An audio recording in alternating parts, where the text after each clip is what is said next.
Testing, testing, testing. 1, 2. Can you hear me? Okay, now.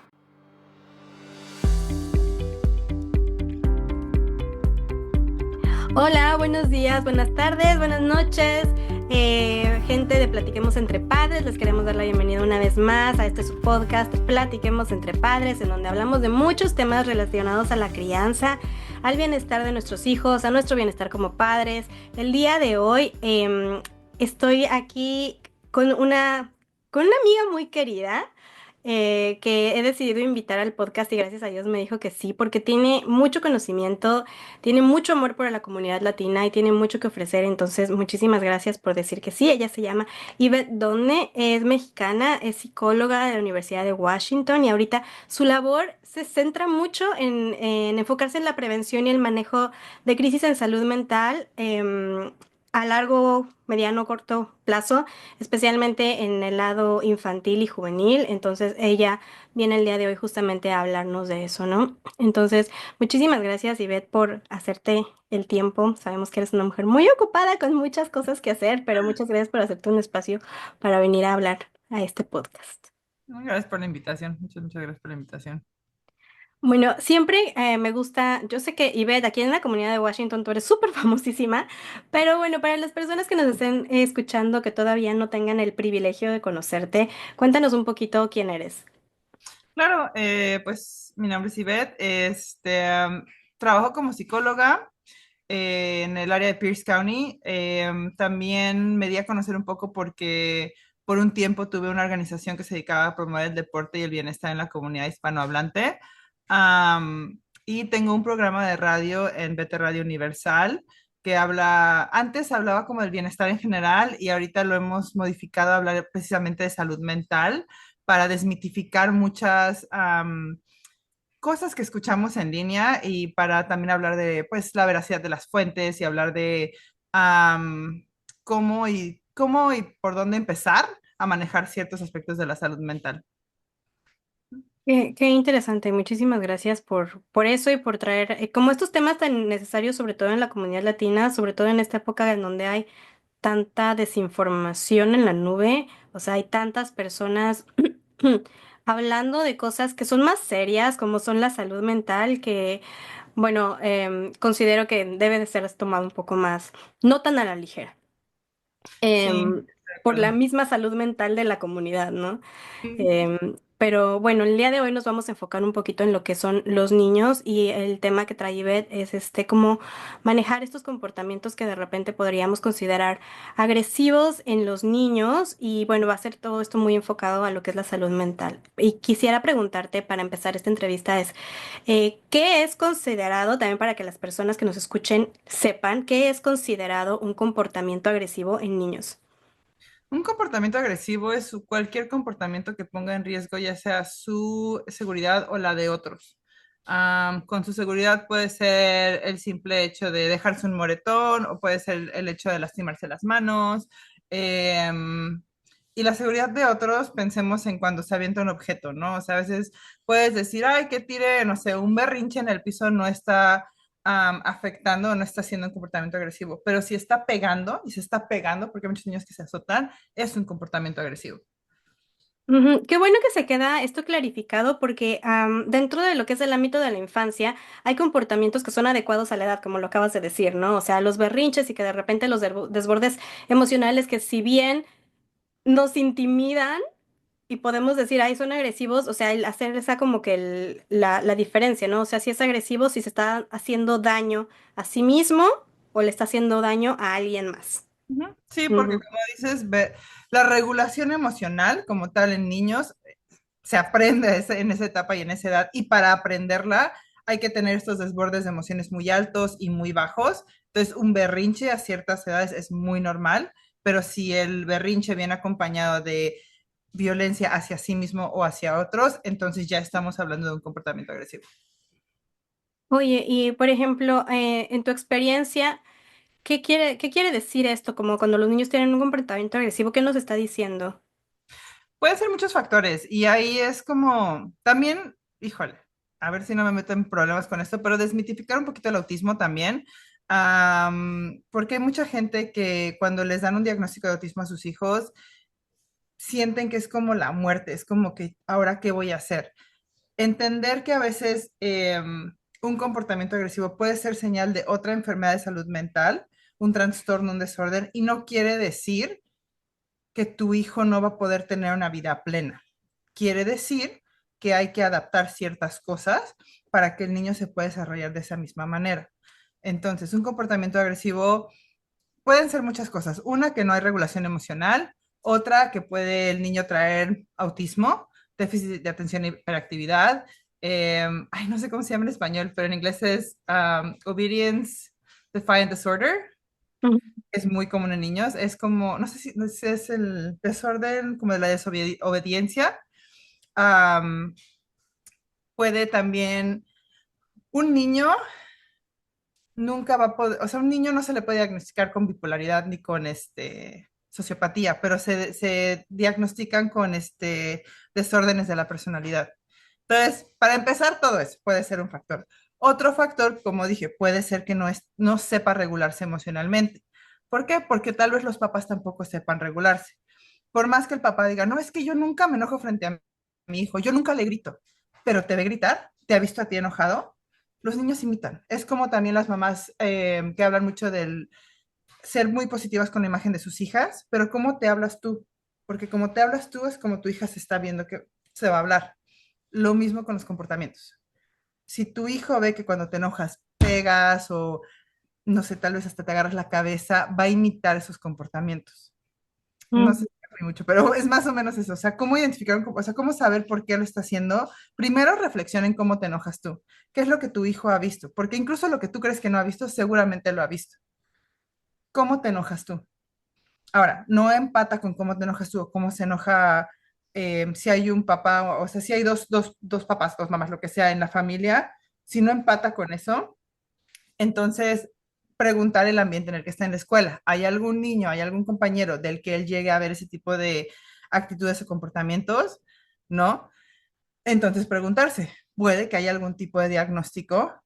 Ve con un profesional, nunca, nunca, nunca autodiagnostiques a un niño con una salud, ni vayas con alguien que no tenga las credenciales correctas para diagnosticar, porque hay mucha gente que tiene la carrera de psicología y no pueden diagnosticar. Asegúrate que sea una persona que pueda diagnosticar.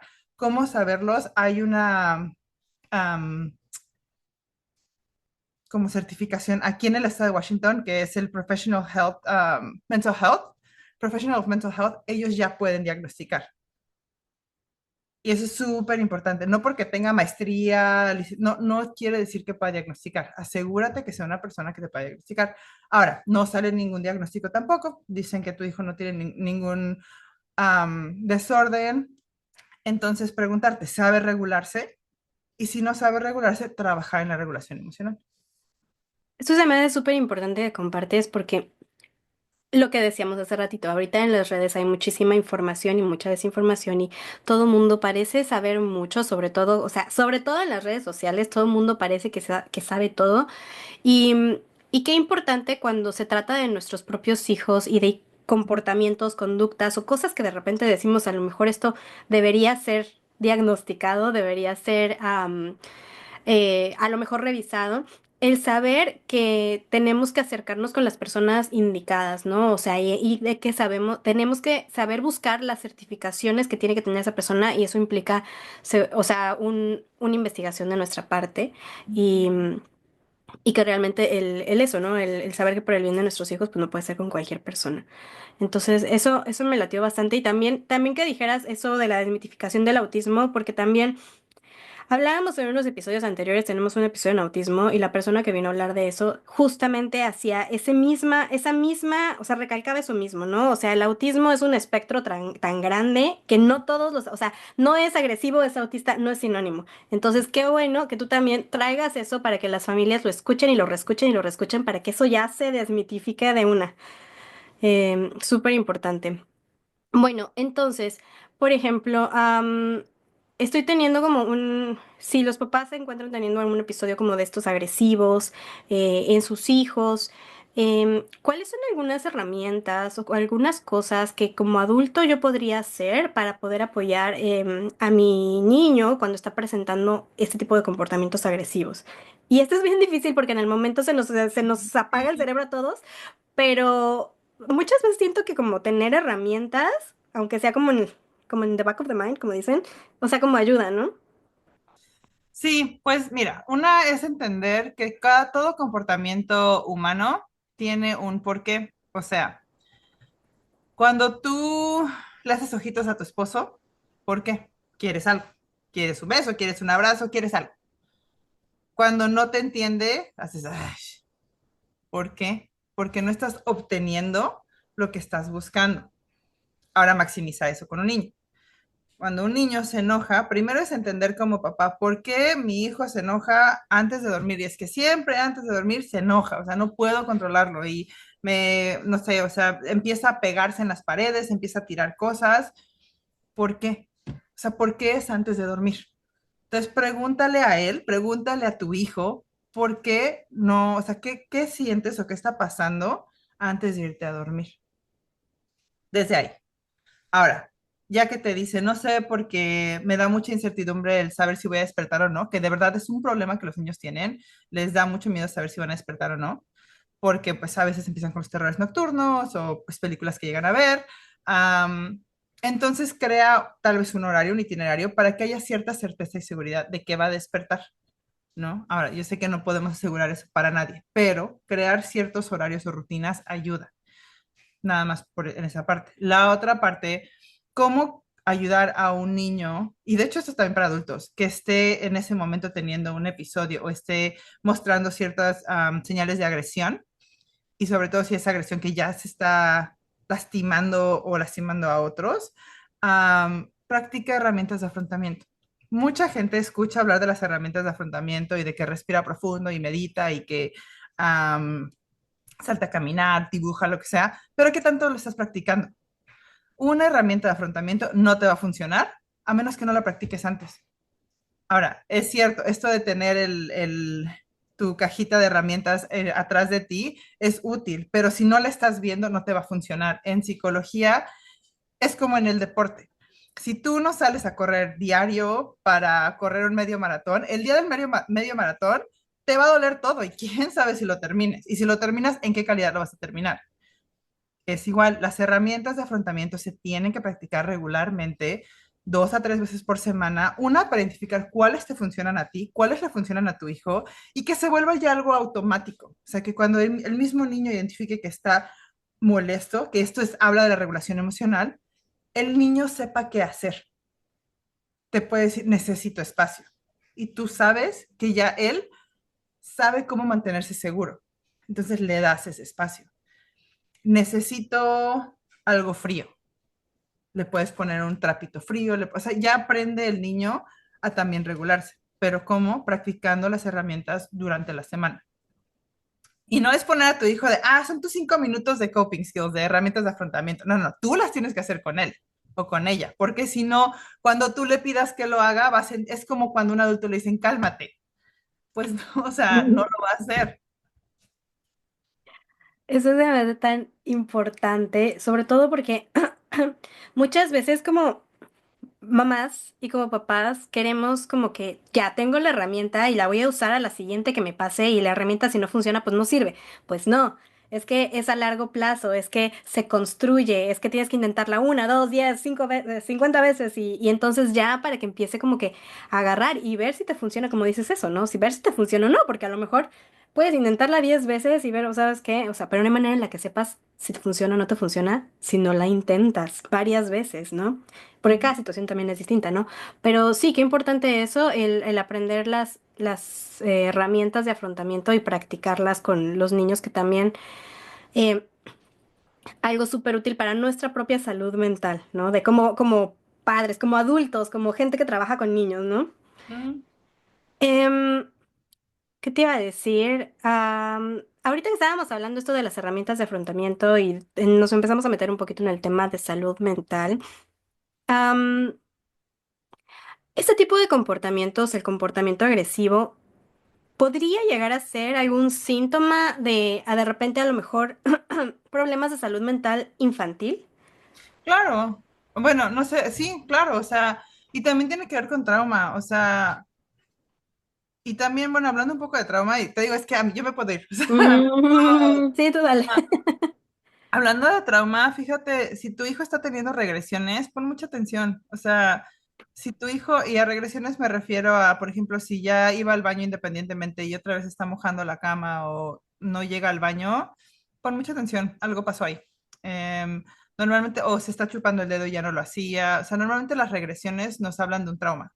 Algo pasó, tal vez en su escuela, tal vez, y no, muchas veces pensamos que cuando vemos este tipo de regresiones es solamente por un trauma sexual y no necesariamente.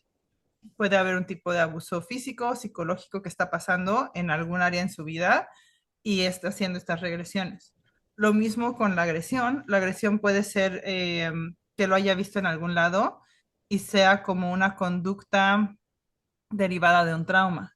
También puede ser eso, que el niño no esté diagnosticado con algún desorden de salud mental y pues que lo tratamos, o sea, como si no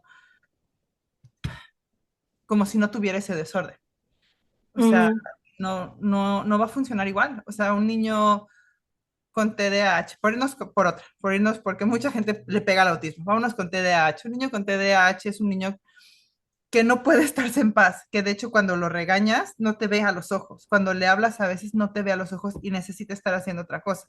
Tú, o bueno, yo por lo menos con la educación que tuve, si no veía a los adultos a los ojos cuando me hablaban, se consideraba una falta de respeto y pues me iba en feria, ¿no? O sea, entonces, bueno, si tu hijo o hija está haciendo eso, tal vez sea una seña de que hay algo más.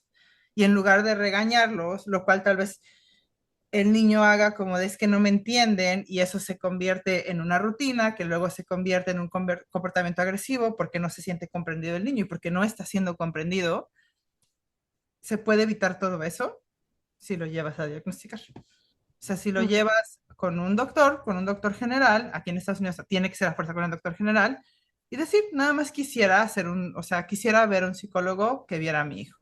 ¿Por qué? Pues porque quisiera saber si los comportamientos que estoy viendo entran dentro del rango de lo que se considera normal, porque la normalidad es muy relativa, pero para saber si existe algún otro tipo de desorden. Y dentro de la psicología, por ejemplo, hay muchísimas como, es como mucha gama dentro de los psicólogos infantiles, o sea, como que es recomendable buscar algún específico tipo psicología del juego, psicología conductual, psicología o sea, hay alguno que digamos, digo, voy a filtrar mi búsqueda por estos. Híjole, yo siento que un psicólogo infantil, y tal vez lo digo por experiencia propia, no se basa en una sola teoría, nos basamos en varias. O sea, yo uso mucho el CBT, uso el DBT, uso la plasticidad psicológica, uso herramientas de trauma. O sea, un psicólogo yo pienso, considero que debe estar abierto a usar diferentes tipos de herramientas, porque así como tu hijo no va a funcionar con cualquier herramienta de afrontamiento, tampoco va a funcionar con cualquier am, corriente psicológica. Ahí Ujú, la psicología se va actualizando muy seguido, entonces ahí también te dice si un psicólogo está muy atorado con algo, bueno, hasta qué punto realmente o sea, tal vez sí me ayude al principio, pero de ahí cómo seguimos creciendo. Y la otra es que cómo encontrar un buen psicólogo. Dale 2 o 3 meses de oportunidad a una persona nueva, sobre todo si es con tu niño, porque los niños tienden a ser un poquito más cerrados, y adolescentes son completamente más herméticos, pero si el niño no siente que está cómodo, cámbialo de psicólogo. O sea, un buen psicólogo es como un buen par de tenis. Por más que te quieras meter los Converse de moda, si no te quedan, no te quedan. Un psicólogo, por más que te digan que es el mejor psicólogo del mundo, si no te queda, no te queda. Encuentra la persona con las calificaciones adecuadas que te pueda apoyar. ¿Por qué digo lo de las calificaciones? Porque hay mucha gente que mm, da terapias, pero no tienen las calificaciones adecuadas y te van a decir lo que quieres escuchar. ujú. De nada te sirve. Qué padre eso que dices, porque también algún día yo escuché, ¿no? Que encontrar un buen psicólogo, o sea, o encontrar un psicólogo que te acomode es como encontrar un novio. O sea, ya sabes, como que intentas aquí y no funciona next, no funciona next, hasta que encuentras al que realmente te funciona, pues con tus hijos mejor. ¿Alguna recomendación que tú tengas para... Si es que mi hijo tiene estos comportamientos agresivos y está yendo a la escuela y de repente lo enseña en la escuela, o sea, ¿cómo puedo como alguna recomendación como padre de familia como para afrontar esto en la escuela tanto con los profesores como con los amiguitos, como los papás con o que los papás de los amiguitos, tanto si mi hijo está siendo agredido como si mi hijo es el agresor? Desconozco y no sé tu audiencia dónde esté más centrada. Desconozco en México cómo funcione, pero aquí en el estado de Washington, si tú tienes algún tipo de problema o preocupación con tu hijo, yo te recomendaría, habla directamente con la consejera de tu escuela, habla directamente con la directora y mete presión. O sea, mete presión a de que yo quiero estar involucrada en esto que está pasando con mi hijo. Y yo quiero que me den un reporte diario de lo que está haciendo y qué está pasando. ¿Por qué? Porque muchas veces a la comunidad latina nos intimida la parte del idioma, pero la escuela te tiene que a ti proveer herramientas para que puedas entender todo lo que está pasando y la escuela tiene el derecho, digo, la obligación, y tú tienes el derecho de saber qué está pasando con tu hijo en cuanto a sus comportamientos. Entonces, la misma escuela te puede decir, oh, no, pues es que tu niño se está comportando muy mal y está mostrando comportamientos agresivos, está pegándole a Pedrito, ¿no? O sea, bueno, entonces siéntate con la escuela y ¿qué vamos a hacer en conjunto? No es un qué voy a hacer, ¿qué vamos a hacer? Porque tu hijo está ahí, tú no estás ahí 24/7. Entonces, hay muchos programas en el estado de Washington que ayudan para ese tipo de comportamientos en la escuela. Hay uno que se llama Communities for School, que no está en todos lados, pero está en algunas escuelas. Ellos te pueden ayudar. Es un tipo de consejería que está ahí y te ayuda. Entonces, ve con tu consejera de la escuela y pregúntale qué herramientas tienen ustedes para que podamos resolver esto en conjunto. Súper, sí, súper, súper. La conversación, la comunicación abierta con la escuela y se me hace súper valioso eso, diré con el consejero y ser activos, proactivos como mamás y como papás. Bueno, Iber, antes de dejarte ir, me gustaría que nos pudieras compartir si tienes algunos contactos donde la gente te pueda contactar, o sea, si tienes servicios que ofreces a la comunidad para que también la gente te contacte, ¿cuáles serían? Dónde te encuentran? En Facebook y en Instagram. Este, yo, en cuanto a mi trabajo, como dije, trabajo en una organización, y si quisieran servicios de crisis y viven en el condado de Pierce, llame a la línea de crisis, que es el 1-800-576-7764 para Pierce County. Pero no doy terapias de otra manera, o sea, solamente trabajo con niños con crisis, en este momento. Pero tengo un programa de radio donde hablo de salud mental y de hecho invito a la gente que me deje comentarios de qué tema les gustaría que hablara. También doy en vivos en Facebook y en Instagram donde hablo de salud mental y otra vez invito a la comunidad que me pregunte qué tema les gustaría saber y que me cuestionen también, o sea, así como digo, cuestiona tus fuentes, cuestionenme a mí también, cuestionen mis fuentes y de dónde estoy sacando esta información. Entonces, sí, si me quisieran encontrar en las redes sociales con mi nombre tal cual, es un nombre muy raro, entonces solo me van a encontrar a mí. Único, yo le digo único. Es un nombre único, entonces solo me van a encontrar a mí. Pero sí, en mis redes sociales. Y si necesitan como ayuda muy específica, les puedo dar consejos, pero recordando que no es terapia. O sea, Mm, puedo ayudarte con consejos, puedo ayudarte con, bueno, qué tipo de herramientas de afrontamiento hay, son estas, pero no es terapia. No puedo dar terapia como tal. Bueno, perfecto. a menos que vayan a Pierce County y entren con mi... Ujú, ujú, ujú. Estaría buenísimo que hicieras un live stream de estrategias de afrontamiento. Sí, chance sí lo hago. Sí tengo, ahorita estoy con el tema de que hay mucha ansiedad corriendo por todos lados, entonces tengo mucho la intención de hacer un live stream de ansiedad, y qué herramientas de afrontamiento específicas para la ansiedad podemos utilizar, pero sí, tengo más interés en ayudar pues a las familias que tienen hijos, porque de verdad que la salud mental de tu hijo es súper importante y es súper manejable si sabemos cómo hacerlo y el tipo de cosas que necesitamos para hacerlo. Entonces, igual si alguien tiene alguna duda o si quisiera más herramientas, incluso en la zona en la que está viviendo, yo con mucho gusto las comparto también, y ahí también me podría ir como con muchas herramientas, pero pues no terminamos. La otra, Claro. cuando su Mm, hijo está en crisis, esa es otra cosa muy importante, los servicios de crisis del Estado se manejan, o sea, mucha gente te dice, llama al 988, que es la línea de suicidio, línea de crisis nacional. Puedes hacerlo, pero yo te diría que para facilitar tu proceso, llames a la línea de crisis directamente de tu condado. Cada condado tiene una línea de crisis.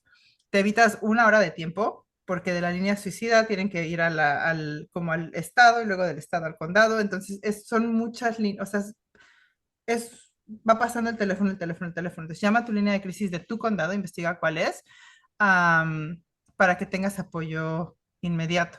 Si tu hijo, tu hija, está presentando un comportamiento, ya sea agresión, ideaciones suicidas, ideaciones homicidas, se está lastimando, o tienes alguna preocupación de su bienestar, llama a la línea de crisis y ellos te pueden apoyar. Genial. Bueno, Ivette, muchísimas gracias por compartirnos información tan valiosa el día de hoy. Gracias por el tiempo que nos hiciste.